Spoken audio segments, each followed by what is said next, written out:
देखो बालकों, आज का अपना अगला बिंदु है संसद के प्रमुख कार्य एवं शक्तियाँ। संसद के प्रमुख कार्य एवं शक्तियाँ। आपको प्रश्न पूछा जा सकता है कि संसद के प्रमुख कार्य लिखिए या संसद की प्रमुख शक्तियों का उल्लेख कीजिए। तो कार्य और शक्तियाँ एक ही बात है, दोनों का एक ही उत्तर है आपकी। इसमें संसद के प्रमुख कार्य एवं शक्तियाँ हैं। तो देखो, मैंने आपको बताया था कि संसद जो है उसके दो सदन है, लोकसभा प्रथम सदन है और राज्यसभा द्वितीय सदन है। हमारे भारत में व्यवस्थापिका को संसद का नाम दिया गया है और व्यवस्थापिका का कार्य कानून निर्माण करना है। ये मैंने आपको पहले बता दिया था। तो यहाँ पर एक ही इस बिंदु के हमारे तीन प्रश्न बनते हैं। एक तो संसद के कार्य एवं शक्तियाँ, दूसरा आपके लोकसभा के कार्य एवं शक्तियाँ, तीसरा राज्यसभा के कार्य एवं शक्तियाँ। इन तीनों का एक ही उत्तर है, क्योंकि लोकसभा और राज्यसभा संसद के दो सदन है और इनके जो कार्य है वही संयुक्त रूप से संसद के कार्य हैं। तो इनके कार्यों में जो आपके एक से कार्य हैं, समान कार्य हैं। केवल लोकसभा और राज्यसभा के कुछ ही कार्यों में थोड़ा सा आपके अंतर है, जिसको आप ध्यान से देख करके, ध्यान से पढ़ करके समझेंगे तो आपके समझ में आ जाएगा। तो यहाँ पर आपकी ये तीनों की शक्तियाँ हैं, चाहे संसद हो, चाहे लोकसभा हो, चाहे राज्यसभा। तो संसद के प्रमुख जो कार्य एवं शक्तियाँ हैं उनमें पहला कार्य आपके आता है विधायी शक्तियाँ। विधायी शक्तियाँ अर्थात विधायी का मतलब होता है कानून निर्माण की शक्ति। यहाँ पर यह भी बिंदु हो सकता है कि कानून निर्माण की शक्तियाँ क्या है। तो कानून निर्माण की या विधि निर्माण की जो शक्तियाँ हैं उन्हें विधायी शक्तियाँ कहा जाता है। तो आप जानते हैं कि हमारी जो संसद है वो व्यवस्थापिका है, व्यवस्थापिका को ही संसद कहा जाता है। तो संसद का प्रमुख कार्य मैंने बताया था आपके कि इसका प्रमुख कार्य कानून निर्माण करना है। तो राष्ट्रीय हित में संसद कानून का निर्माण करती है और संविधान में आपके शक्तियों का बंटवारा किया गया है, जिसमें संघ सूची, समवर्ती सूची है और अवशिष्ट शक्तियां। तो संघ सूची, समवर्ती सूची और अवशिष्ट शक्तियों पर कानून बनाने का अधिकार है आपके केंद्र सरकार को है, यानी हमारी संसद को है, और संसद इन विषयों पर कानून का निर्माण करती है। हालांकि समवर्ती सूची है, इस समवर्ती सूची पर संघ सरकार के साथ साथ राज्य विधानमंडलों को भी कानून बनाने का अधिकार है। लेकिन यदि किसी एक विषय पर संघ सरकार यानी हमारी संसद और विधानमंडलों के कानूनों में विरोध हो तो ऐसी परिस्थिति में संघ सरकार का अर्थात संसद का कानून ही लागू होता है, विधानमंडल का कानून लागू नहीं होता है। इसके अलावा विशेष परिस्थितियों में हमारी संसद को राज्य सूची के विषयों पर भी कानून बनाने का अधिकार है। अगर देश में राष्ट्रपति शासन लागू हो या राज्यसभा द्वारा राज्य सूची के किसी विषय को केंद्रीय महत्व का घोषित कर दिया जाए तो ऐसी स्थिति में संसद राज्य सूची के किसी विषय पर कानून बना सकती है। इसके बाद में दूसरा जो संसद का प्रमुख कार्य है वो संविधान में संशोधन करना। तो भारतीय संविधान में जो है संविधान संशोधन का उत्तरदायित्व संसद को दिया गया है, अर्थात संसद में ही जो है आपके संविधान संशोधन संबंधी प्रस्ताव रखा जा सकता है।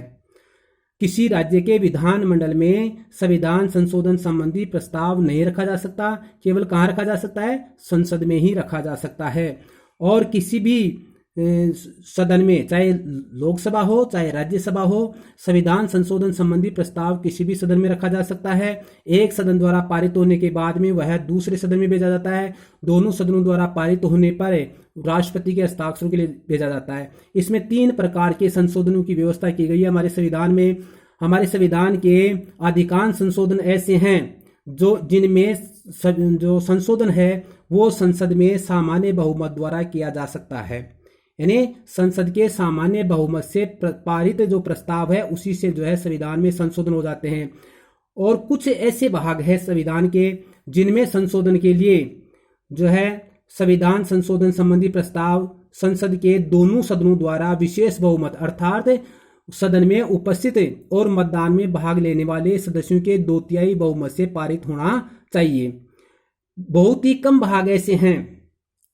तीसरा जो है संशोधन का तीसरा रूप क्या है कि बहुत ही कम भाग ऐसे हैं संविधान के या संविधान की बहुत ही कम व्यवस्थाएं ऐसी है जिनमें संशोधन के लिए संसद के दोनों सदनों द्वारा अलग अलग 2/3 बहुमत से प्रस्ताव पारित होना चाहिए और फिर ऐसा प्रस्ताव संघ के आधे राज्यों के द्वारा स्वीकृत, आधे राज्यों की विधानमंडल आधे राज्यों का मतलब हो गया आधे राज्यों के विधानमंडलों द्वारा स्वीकृत होना चाहिए, तभी जो है आपके इनमें संशोधन हो सकता है।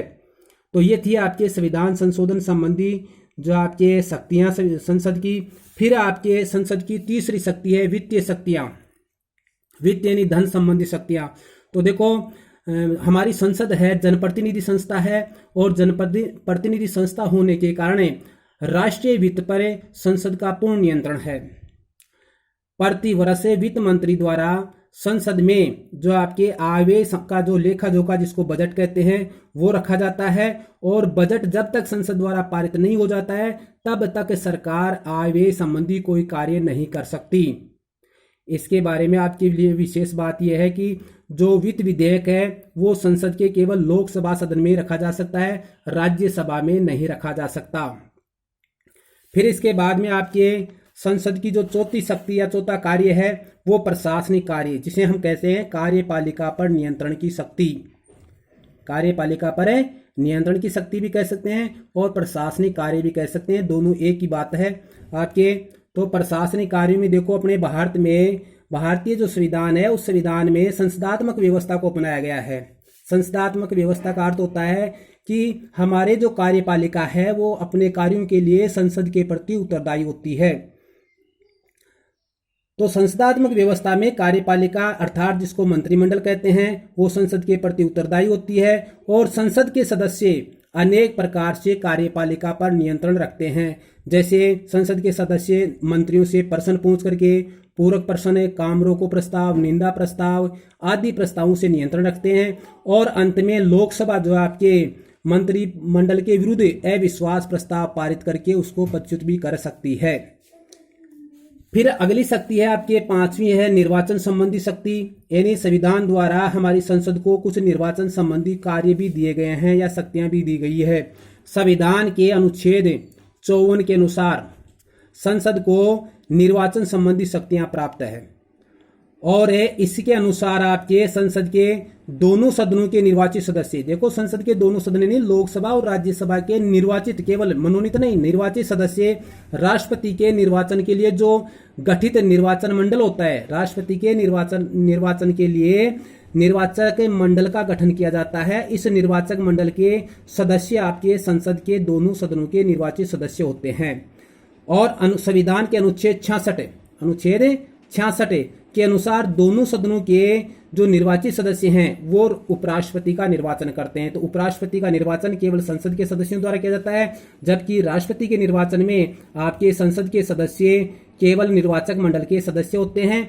और इसके अलावा उस निर्वाचन में जो आपके राष्ट्रपति के निर्वाचन में आपके संसद के दोनों सदनों के निर्वाचित सदस्यों के अलावा संघ की जो विधानसभाएं होती है उन विधानसभाओं के निर्वाचित सदस्य भी निर्वाचक मंडल के सदस्य होते हैं।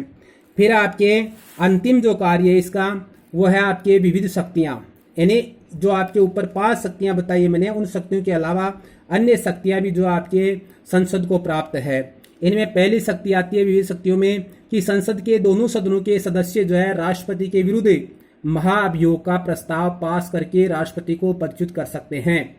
राष्ट्रपति के विरुद्ध महाभियोग का प्रस्ताव संसद के किसी भी सदन में रखा जा सकता है। एक सदन द्वारा 2/3 बहुमत से पारित होने के बाद में वह दूसरे सदन के पास में भेजा जाता है, और दूसरा सदन भी जो है इस प्रस्ताव को 2/3 बहुमत से पारित कर दे, अर्थात विशेष बहुमत से पारित कर दे, तो राष्ट्रपति उस सदन द्वारा पारित तिथि को ही पदच्युत माना जाता है।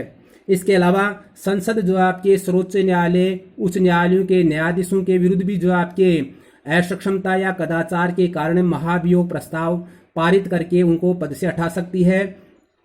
इसके अलावा उपराष्ट्रपति को भी जो है महाभियोग प्रस्ताव द्वारा ही पद से हटाया जाता है।